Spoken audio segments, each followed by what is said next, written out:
નમસ્કાર મિત્રો, તો ફરી એકવાર તમારું સ્વાગત છે આજના આપણા નવા હવામાનના વિડીયોમાં। તો મિત્રો, હાલમાં ગુજરાતમાં છે તે ઘણી બધી જગ્યાએ છે તે વાતાવરણમાં વરસાદે વિરામ લીધેલો છે। તો સારું એવું ખુલ્લું વાતાવરણ ઘણી બધી જગ્યા ઉપર જોવા મળી રહ્યો છે। તો અમુક તાલુકા જિલ્લાને મૂકીને જ્યાં મિત્રો વરસાદ નોંધાય છે, અને મિત્રો અમુક જગ્યાએ વાદળછાયું વાતાવરણ રહેતા અમુક જગ્યાએ ઝાપટા પણ નોંધાઈ રહ્યા છે। તો હાલમાં આજના દિવસ માટે શું આગાહી છે તે આપણે જોવાના છે। તો વિડીયોમાં એન્ડ સુધી બની રહેજો। હજી સુધી વિડીયોને લાઇક ન કર્યું જલ્દી મિત્રો વિડીયોને લાઇક કરી દો, ચેનલ ઉપર ન હોય તો સબસ્ક્રાઇબ કરી દો અને બાજુમાં બેલ બટન પણ મિત્રો દબાવી દેજો। તો ચાલો મિત્રો, આજનો વિડીયો આપણે જલ્દીથી જોઈ લઈએ। તો પહેલાં આપણે રીડિંગ ચેક કરી લઈએ કે આજના દિવસમાં કઈ કઈ જગ્યાએ કેવો કેવો વરસાદ પડવાની સંભાવના રહેલી છે।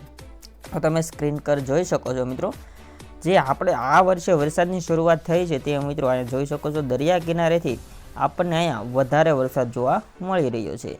જે દરિયા કિનારાના વિસ્તાર છે ત્યાં મિત્રો આપણને ચોક્કસથી વરસાદ જોવા મળી રહ્યો છે। એટલે કે દરિયા કિનારાના જેટલા વિસ્તાર છે ઉપરાંત અહેમદાબાદમાં પણ આપણને અહીંયા થોડોક આપણને વરસાદ જોવા મળી રહ્યો છે। તો આપણે થોડુંક ધીમું રીડિંગ આગળ વધારતા જઈએ તો મિત્રો જોઈ શકો છો આ વિસ્તારમાં આપણને વરસાદ પડી શકે છે। જે સૌરાષ્ટ્રના દ્વારકા સાઈડ અને ભાવનગર સાઈડ પછી કચ્છના આ બાજુ એટલા વિસ્તારમાં વરસાદ પડી શકે છે। હવે કયા કયા વિસ્તાર છે તેને આપણે જોઈ લઈએ। તો કચ્છમાં જોવા જઈએ તો આપણે માંડવી સાઈડ છે તે મિત્રો વરસાદ પડવાની શક્યતાઓ વધારે રહેલી છે।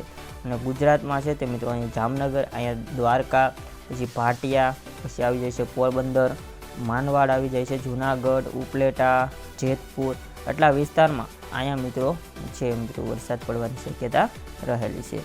આ ઉપરાંત જો સૌરાષ્ટ્રની બીજી વાત કરીએ તો ગોધરા અને અલંગમાં મિત્રો વરસાદ પડી શકે છે। જે ભાવનગર બાજુ સાઈડ મિત્રો ઘોઘા આવેલું, સોરી મિત્રો ગોધરા નથી, તે અલંગ પાસે આવેલું ઘોઘા છે। ગોધરા તો આપણે ઉપર આવેલું છે। તો આપણે આગળ જોઈએ તો આ વરસાદી વાતાવરણ મિત્રો તમે જોઈ શકો છો। બપોર પછી આપણને સારું એવું રીડિંગ જોવા મળી રહ્યું છે આ ઘણા ખરા આપણા રાજ્યમાં।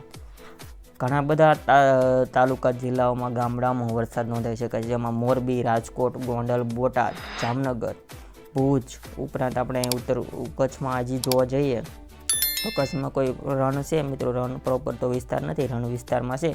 ઉપર જોવા જઈએ તો આપણે આવી જાય છે રાજમંદ, જે મિત્રો આપણે રાજસ્થાન લાગી જાય છે, કોટા નીવડું, એટલે આપણે એ કાંઈ જોવાનું નથી। તો આ વચ્ચે હવામાન વિભાગે આજના દિવસ માટે શું આગાહી આપી છે તે આપણે જોઈ લઈએ। તમે મિત્રો કન્ટિન્યુ રીડિંગ જોતા જાઓ કે કેવી રીતના રીડિંગ આપવામાં આવી રહ્યું છે। તો ગુજરાતમાં છેલ્લા 2-3 દિવસથી વરસાદનું જોર ઘટ્યું છે। હવામાન વિભાગની આગાહી પ્રમાણે આગામી દિવસોમાં ગુજરાતમાં ભારે વરસાદની આગાહી છે। બંગાળની ખાડીમાં લો પ્રેશર એરિયા સર્જાયો છે, જેની ગુજરાતને અસર થવાની સંભાવના છે। આ સાથે ગુજરાત પર એક સાયક્લોનિક ટ્રફ સર્જાયેલો છે, તેથી દક્ષિણ ગુજરાત અને સૌરાષ્ટ્રમાં ભારે વરસાદ પડવાની સંભાવના છે। મંગળવારથી સૌરાષ્ટ્ર અને કચ્છમાં વરસાદ ઘટ્યો છે। તો આ 2-3 દિવસની મિત્રો આપણે ગુજરાતમાં વરસાદ ઘટ્યો છે, પણ આવનારા દિવસોમાં આપણને વરસાદ જોવા મળી શકે છે। ત્યારે હવામાન વિભાગ નિષ્ણાત આંબાલાલ પટેલે જે એક હવામાન વિભાગની આગાહી પ્રમાણે આગામી સમયમાં ગુજરાતમાં કેવો વરસાદ રહેશે તેની શક્યતાઓ આપણને વ્યક્ત કરી છે।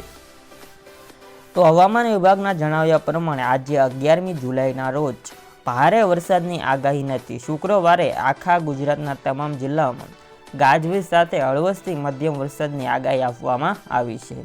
જ્યારે આવતીકાલે શનિવારે 12મી જુલાઈના રોજ નવસારી અને વલસાડમાં ભારે વરસાદની આગાહી છે। આ સાથે યલો એલર્ટ આપવામાં આવ્યું છે। આખા ગુજરાતના તમામ જિલ્લાઓમાં ગાજવીજ સાથે હળવોથી મધ્યમ વરસાદની આગાહી આપવામાં આવી રહી છે। તો મિત્રો આવનારા દિવસોમાં એટલે કે કાલના દિવસોમાં પણ હજી કોઈ ભારે આગાહી જોવા આપણને મળતી નથી, ને આજના દિવસમાં પણ આપણને ખાસ એવી કોઈ ભારે આગાહી આપણને જોવા મળતી નથી। પણ આપણે વેધરનું રીડિંગ જોવા જોઈએ તો આપણને અહીંયા જે છે તે અમુક જગ્યાએ ઝાપટા જેવો વરસાદ પડી શકે છે। આપણને નોર્મલ રીડિંગ છે, દૂધિયા દેખાય છે, એટલે નોર્મલ રીડિંગ છે। તો આગળ 13મી તારીખે મિત્રો જોવા જઈએ તો અમરેલી, ભાવનગર, અરવલ્લી, મહીસાગર, દાહોદ, નવસારી અને વલસાડમાં ભારે વરસાદની આગાહી આપવામાં આવી રહી છે। આ જિલ્લાઓમાં યલો એલર્ટ છે મિત્રો। તો મિત્રો 13 તારીખમાં આપણને પાછું ફરી એકવાર પહેલાંના દિવસોની જેમ યલો એલર્ટ આપણને જોવા મળી રહ્યું છે, એટલે કે થોડોક વરસાદ વધવાની આવનારા દિવસમાં ચાન્સ રહેલ છે. આ જિલ્લાઓમાં યલો એલર્ટ છે. આ ઉપરાંત જિલ્લાઓમાં કોઈ ચેતવણી આપવામાં આવતી નથી 13 તારીખના રોજ.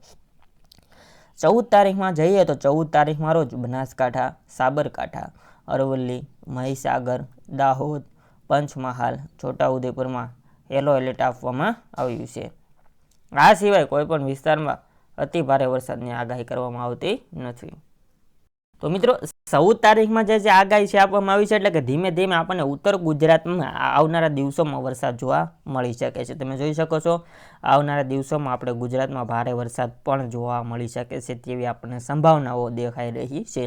એમ કે ઉત્તર ગુજરાતમાં મિત્રો જોઈ શકો છો અહીંયા આપણને રેડ એલર્ટ પણ જોવા મળી રહ્યું છે ભયંકર વરસાદની મિત્રો આવનારા દિવસોમાં સંભાવના રહેલી છે. 15મી તારીખે બનાસકાંઠા, સાબરકાંઠા, અરવલ્લી, મહીસાગર, દાહોદમાં યલો એલર્ટ આપવામાં આવ્યું છે. આ સિવાય કોઈ પણ વિસ્તારમાં ભારેથી ભારે વરસાદની આગાહી નથી.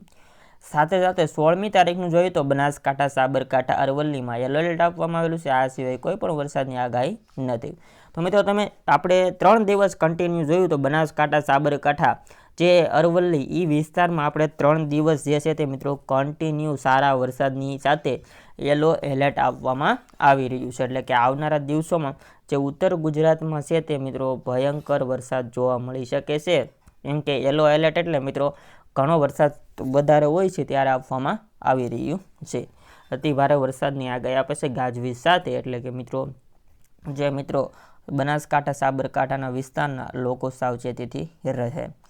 હવામાન નિષ્ણાત આંબાલાલ પટેલે ગુજરાતના હવામાન અંગેની આગાહી કરતાં જણાવ્યું છે કે ખેડૂત ભાઈઓ વરાપની રાહ જોઈ રહ્યા છે ત્યારે હજુ ઘણા ભાગમાં વરાપ થઈ નથી.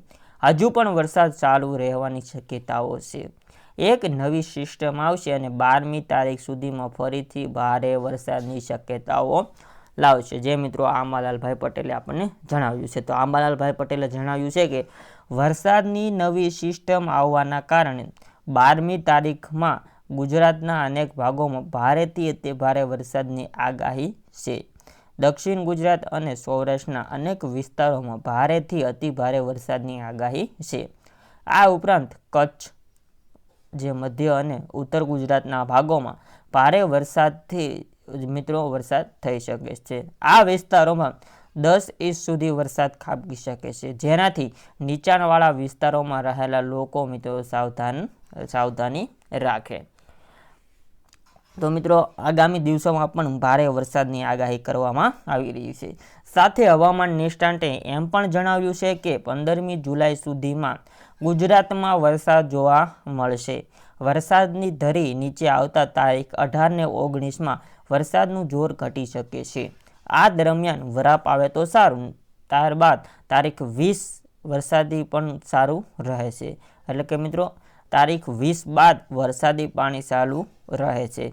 અત્યારે કૃષિ કાર્યો કરવા સારા નથી, વરાપ આવે તો કૃષિ કાર્યો કરવા સારા રહે છે. અત્યારે મિત્રો કન્ટિન્યુ જે આ આપણે વરસાદ જોવા મળી રહ્યો છે તેને મિત્રો ખેડૂત ભાઈઓને જે છે મિત્રો ભારે નુકસાન જોવા મળી રહ્યું છે. કેમ કે મિત્રો એક તો જે પારવાનું શરૂઆત થઈ ગઈ છે, પારવાની મિત્રો ખડ મોટું થઈ ગયું છે, પણ અત્યારે વરસાદ વરાપ જ નથી આપતો. તો મિત્રો અત્યારે ખેડૂત ભાઈઓ નીંદવાનું શરૂ કેવી રીતના કરે, એટલા માટે ખેડૂતોમાં આ નિરાશ છે. બાકી આપણને કોઈ પણ ગુજરાત તરફ વાવાઝોડાનો ખતરો જોવા મળતો નથી. સિસ્ટમ આવે છે તેના કારણે આપણે વરસાદી વાતાવરણ સર્જાયેલું રહે છે.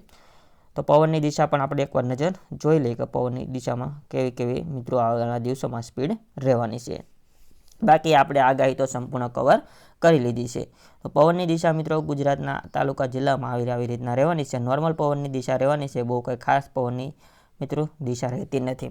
તો આજના દિવસ માટે મિત્રો આટલું જ હતું. આપણે જે મિત્રો છે તે આગાહી કવર કરી લીધી છે, સાથે પવનની દિશા પણ જોઈ લીધી છે. હવે મિત્રો આવા જ વિડીયો સાથે હવે આપણે મળીએ બીજા વિડીયો સાથે. ત્યાં સુધી આપણે તમારે મિત્રો કાંઈ પણ પૂછવું હોય તો મને કોમેન્ટ બોક્સમાં પૂછી દેજો. તમારે મિત્રો હજી સુધી વિડીયોને લાઇક ન કરો, જલ્દીથી વિડીયોને લાઇક કરી દો. ચેનલ પર નવા તો સબસ્ક્રાઇબ કરી દો અને બાજુમાં બેલ બટન પણ દબાવી દેજો. મળીએ આવા જ બીજા વિડીયો સાથે. જય હિન્દ, વંદે માતરમ.